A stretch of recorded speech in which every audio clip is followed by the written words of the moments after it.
ராஜராஜருக்கு பிறகு ராஜேந்திர சோழன். ராஜராஜன் மன்னனாக இருக்கிற பொழுது அந்த பணியை ராஜேந்திர சோழன் ஏற்றுக்கொண்டான்.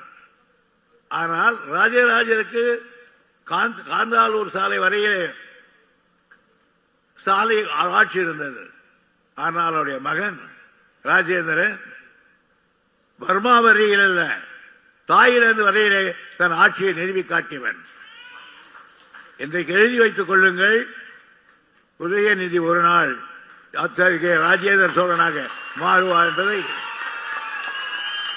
என்னுடைய அரசியல் கணக்கு. அது என் அரசியல் கணக்கு. காரணம் ததபைக்கே தெரியும். கிட்டத்தட்ட நான் 60 ஆண்டிலிருந்து தலைவர் குடும்பத்தோடு மற்றும் பழகிறவன்.